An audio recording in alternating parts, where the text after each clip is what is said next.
Hello friends, आप लोग सभी को कैसे हैं। आशा करते हैं आप लोग अपने अपने घरों में सुरक्षित होंगे और अच्छी रीति से पढ़ाई कर रहे होंगे। तो आज हम लोग नागपुरी व्याकरण का अगला अध्याय प्रत्यय के बारे में हम लोग जानेंगे। ये आज का क्लास कुछ छोटा ही होगा। कल हमने उपसर्ग के बारे में जाना कि उपसर्ग होता क्या है, और आज हम प्रत्यय के बारे में जानेंगे। तो क्लास को ज़्यादा देर ना करते हुए हम लोग आज की क्लास को शुरू करते हैं। तो सबसे पहले ये जानते हैं कि प्रत्यय होता क्या है। ठीक है, जो प्रत्यय होता क्या है। तो प्रत्यय हम उसे कहते हैं जे शब्दांश कोनो शब्द कर आखिरी में जुट के नवा शब्द का निर्माण करेना ओके प्रत्यय कहना है ना। जैसा उपसर्ग में हमने क्या देखा था कि वैसा शब्दांश जो शब्द के शुरू में जुड़ता है ना। लेकिन यहाँ प्रत्यय में क्या बोल रहा है कि आखिरी में, मतलब अंत में जो शब्द है उसके अंत में जो शब्दांश जुड़ता है और एक नया शब्द का निर्माण करता है ना। निर्माण करता है एक नया शब्द का, तो वही क्या कहलाता है, प्रत्यय कहलाता है। और अगला क्या बोलता है कि इकर माध्यम से शब्द का रचना में संग्रह मिलेगा, है ना। जो क्या होता है प्रत्यय जब अंत में नहीं जुड़ता है उससे पहले भी एक शब्द होता है ये, है ना। लेकिन जब प्रत्यय जब जुड़ जाता है शब्द के अंत में तो वो एक नया संग्रह करता है, मतलब एक नया शब्द का निर्माण करता है, मतलब एक नया शब्द बनता है और संग्रह होता है नए शब्दों का। ठीक है, जिसको वोकेबलरी कहते हैं इंग्लिश में। ठीक है, तो अब हम जानेंगे कि ऐसे शब्दांश को जो शब्द के अंत में जुड़ के कैसे एक नया शब्द का निर्माण करता है। तो सबसे पहले हम देखेंगे एक प्रत्यय का जुड़ने से क्या होता है। एक प्रत्यय जब अंत में जुड़ेगा तो क्या बनेगा, सुतेक, है ना। सुतेक जो अंत में जुड़ा, क्या एक जुड़ा, कांदेक, नापेक, लिखेक, है ना। इस सब के अंत में क्या जुड़ रहा है, एक शब्दांश जुड़ रहा है। ठीक है, जैसे सुतेक मतलब सोना, तो सुतना में लास्ट में एक जुड़ा, सुतेक। कांदना में कांदेक, नापेक, लिखेक, है ना।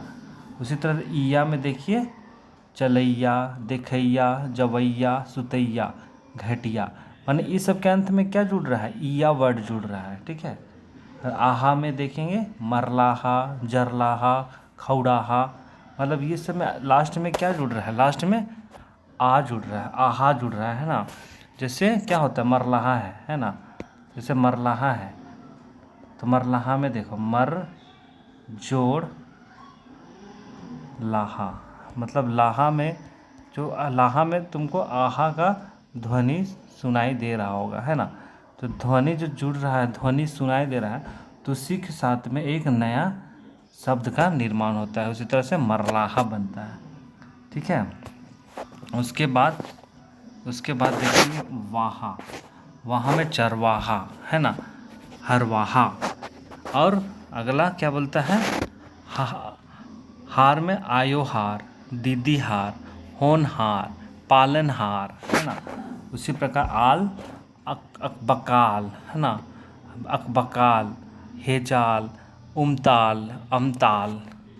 उसके बाद आस में निंदास, निंद्रा में आस जुड़ गया, पियास, उपास, मिठास।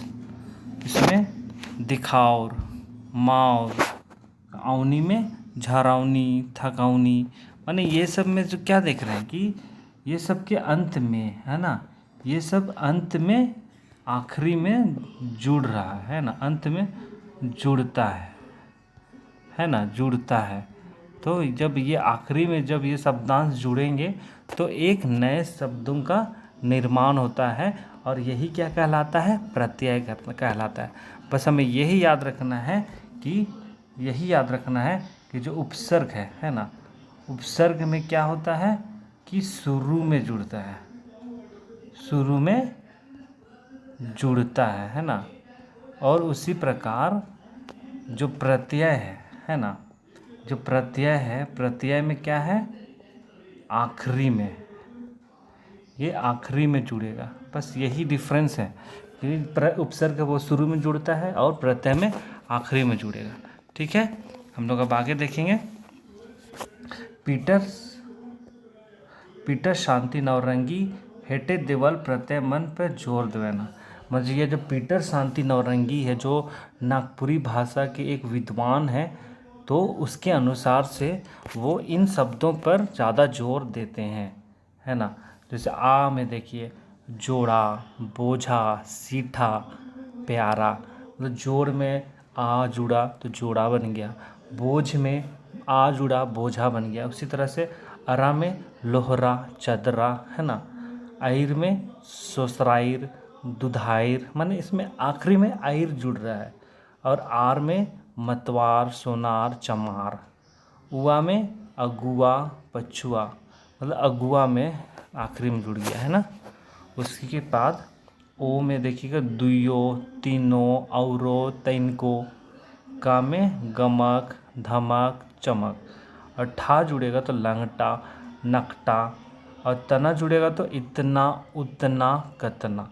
मतलब ये सब जो आखिरी में जो जुड़ रहा है तो वही क्या कहलाता है, प्रत्यय कहलाता है।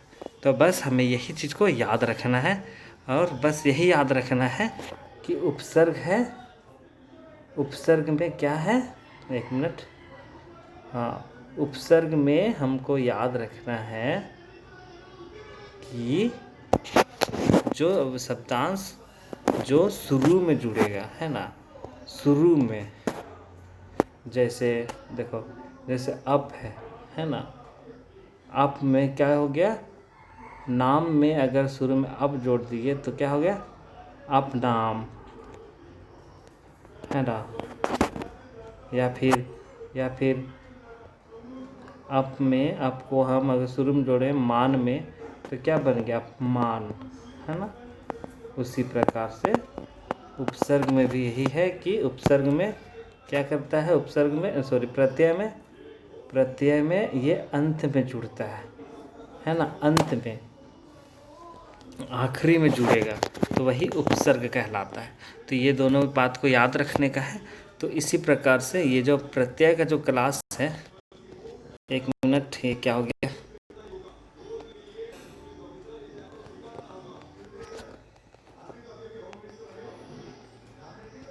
हाँ, तो ये याद रखने का बस है कि जो प्रत्यय है बस आखिरी में जुड़ता है, ठीक है।